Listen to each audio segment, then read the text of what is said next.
Podtaf. Podtaf. Podtaf. Podtaf. Bienvenue dans Podtaf, Le podcast qui te fait découvrir. des métiers. Waouh! Moi, c'est Laura. Et moi, c'est Sarah. On a passé la trentaine, on a testé pas mal de métiers. Sans jamais trouver le bon. Aujourd'hui, on sait toujours pas ce qu'on veut faire. Alors, on est parti explorer les métiers. Pour comprendre ce qu'ils sont vraiment. Et on vous emmène avec nous. C'est parti, Sarah? C'est parti, Laura. T'es prête? Oui, et justement, on accueille notre nouvel invité du jour.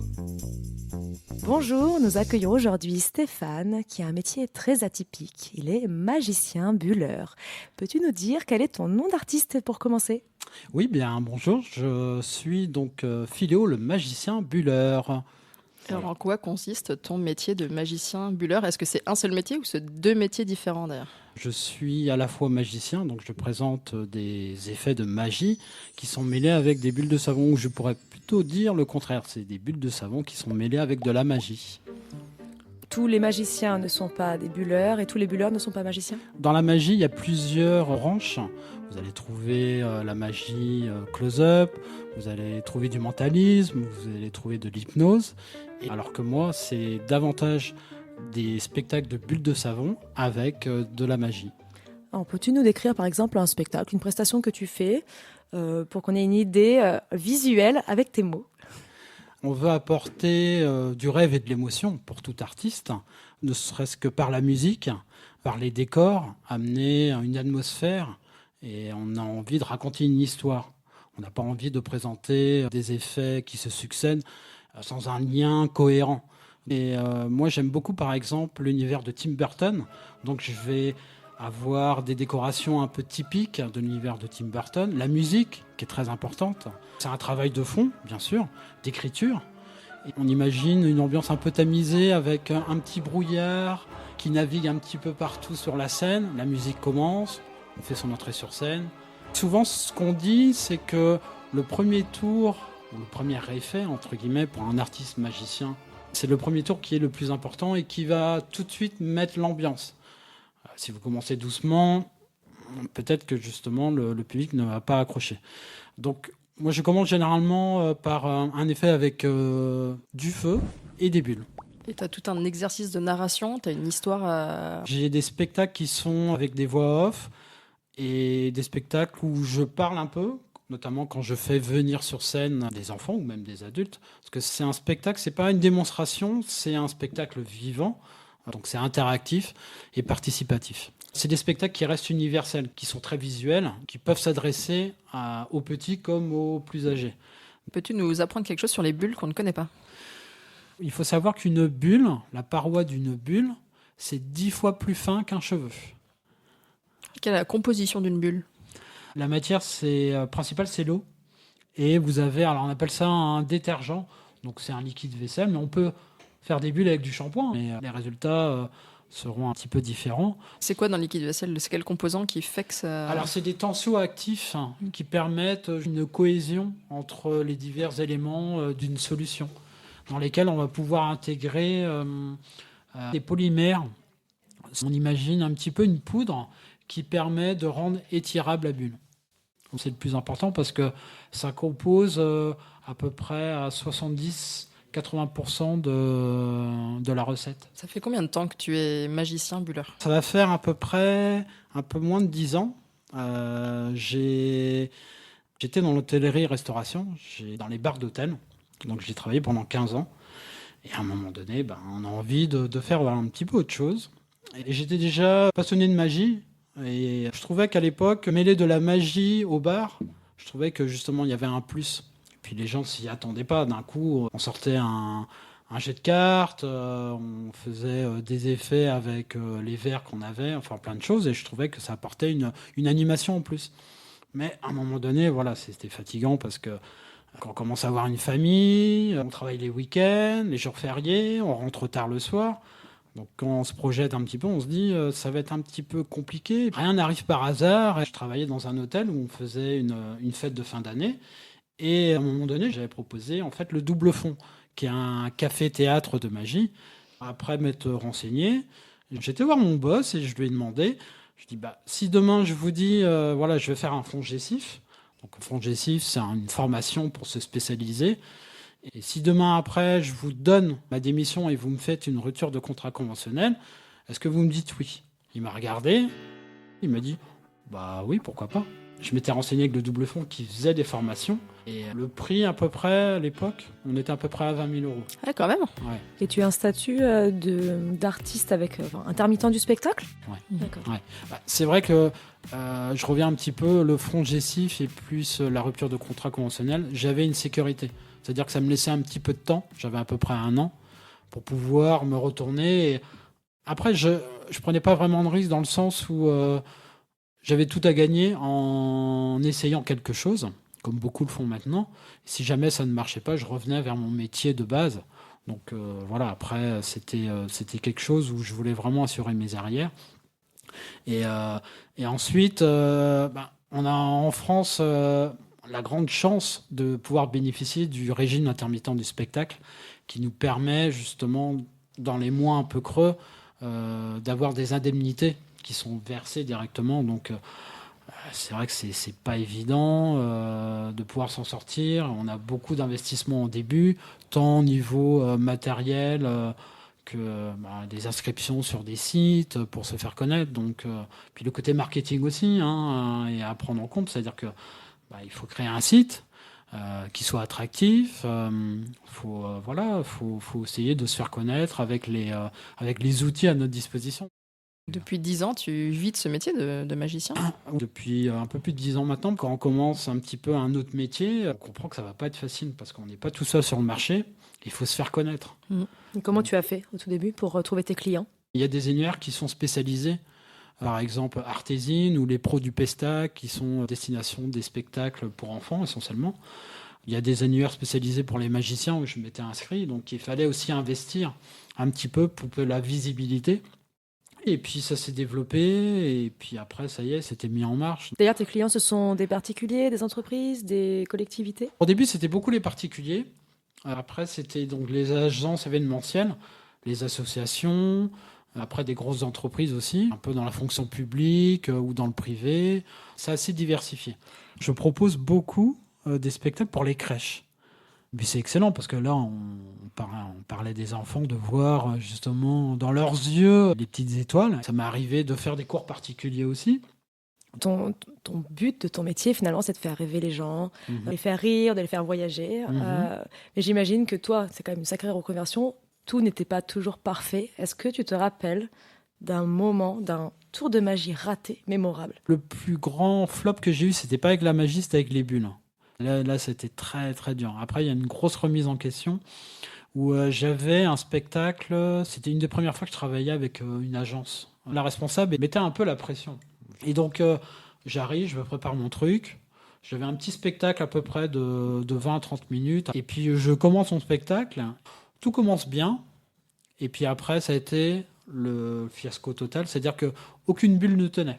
Oh non! Ouais, aucune bulle ne tenait. J'ai compris que dans les grandes salles, ce genre de choses, on aime bien mettre des fumigènes. Sauf que ça assèche l'air. Et donc, du coup, les bulles ne prenaient pas, s'éclataient, quoi. Donc là, je voyais la responsable de l'agence qui était en décomposition. Ah, t'es tout seul sur scène. Les enfants étaient infernaux. Ah oui, rate, il se bat. Donc c'était très, très, très compliqué. Et comment tu t'en sors de cette situation? On s'en sort pas, en fait. Et on se dit, est-ce que je vais continuer ou pas? Et puis, il faut pas rester sur un échec. On essaie de comprendre pourquoi. Et puis, là, c'était un peu indépendant de ma volonté, dans le sens, c'est vrai qu'on est très dépendant de l'atmosphère. Malheureusement, avec les bulles, on maîtrise pas, on n'a pas une maîtrise à 100%. Il faut se remettre en cause aussi, c'est-à-dire qu'il faut faire évoluer son spectacle. C'est comme ça qu'on avance. Et un événement fort qui m'était arrivé, c'était un spectacle sur l'ancienne voie ferrée au niveau de Paris. Vous savez, qui fait toute la périphérie. Et j'avais une maman qui faisait un anniversaire, donc c'était marrant parce qu'il y avait un lieu de passage. Bon, il n'y avait pas de train qui passait, bien sûr. mais c'était on va dire un cadre un petit peu atypique où il y a des graphes qui sont un peu faits un peu partout. Et puis le public s'arrêtait. C'est-à-dire que la maman qui avait fait l'anniversaire pour son garçon avait invité ses amis, mais il y avait les passants qui se baladaient et qui s'arrêtaient, quoi. Et puis à la fin, il y a 2 filles qui viennent me voir. Elles me disent, écoutez, le spectacle, c'était génial, on a pleuré. Après, c'est l'émotion, c'est quand même assez fort, quoi. Est-ce que justement, ton métier, c'est pas un retour vers cette simplicité et l'émotion, la vraie émotion. Et puis finalement, ton métier, il aurait pu exister il y a 300 ans. C'est un métier qui existe depuis l'Antiquité, depuis les Égyptiens. Les Égyptiens pratiquaient la magie, déjà. Et ça soulève surtout la question il a beaucoup d'avenir finalement dans ce monde très digital et très consommateur. On ne peut pas nous remplacer. Le spectacle de bulles, c'est un spectacle qui capte l'attention, mais assez fortement. Est-ce que tu as des rêves de partenariat ou des salles où tu aimerais jouer ton spectacle ? J'aurais l'envie peut-être de me lancer un peu dans des salles de théâtre, donc avoir un spectacle un peu intimiste, où il y a une proximité quand même assez forte. J'aime bien découvrir des endroits un peu inaccessibles. Des endroits où on ne mettrait pas forcément les pieds. Mes premiers spectacles, c'était dans un commissariat, dans le centre de Paris. Et c'était dans la salle de reconstitution du crime. Donc il y avait des affiches avec des impacts de balles qui étaient dessinés. Donc là, c'était un arbre de Noël spécialement pour ça. De faire, par exemple, dans une prison, fait par 2 fois, chez les pompiers, dans un tribunal aussi. J'étais au niveau du plaidoyer, c'était marrant. Sympa. Donc voilà. Et au-delà des endroits en fait où tu pourrais faire ton spectacle, c'est plutôt peut-être des magiciens avec lesquels tu rêverais peut-être de faire des partenariats. Alors, des partenariats, pas forcément, mais partager la scène.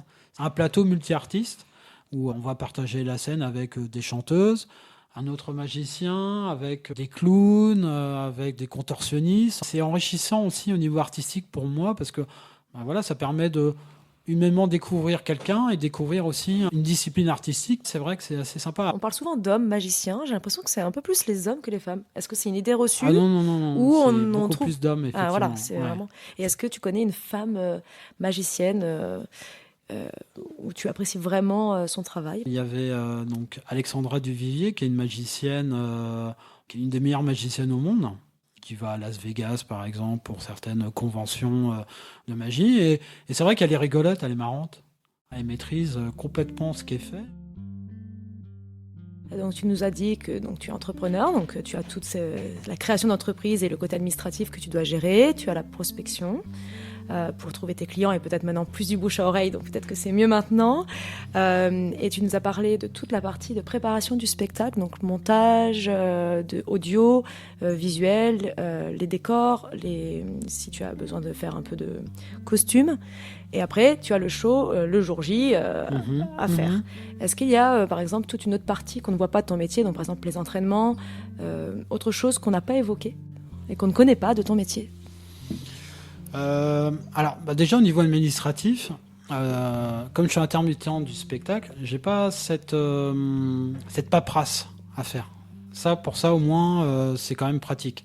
C'est-à-dire que on va avoir un minimum d'administratif, comme tout le monde aurait à faire en temps normal. Mais tu fais une facture ?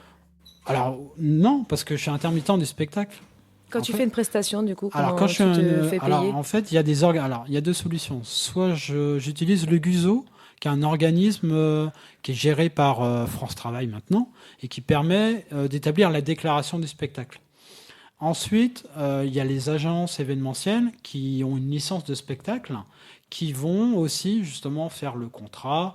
Moi, je peux faire un contrat, bien sûr, mais je ne peux pas faire une facture parce que souvent on me demande, oui, il nous faut une facture. Je peux vous faire un mémoire de règlement, mais pas une facture parce que je suis votre salarié. Donc un salarié n'émet pas de facture. Et puis c'est interdit, tout simplement. En fait, finalement, c'est l'employeur qui fait une déclaration voilà. en Donc ligne. Ce côté administratif, on va dire, ça me gêne pas de pas trop en faire. Là, comme ça, au moins, j'ai les choses basiques en fait à faire et j'ai pas des calculs savants aussi à établir par rapport, on va dire, à la taille. Alors, forcément, entre un auto-entrepreneur et un intermittent du spectacle, c'est pas la taxe n'est pas la même.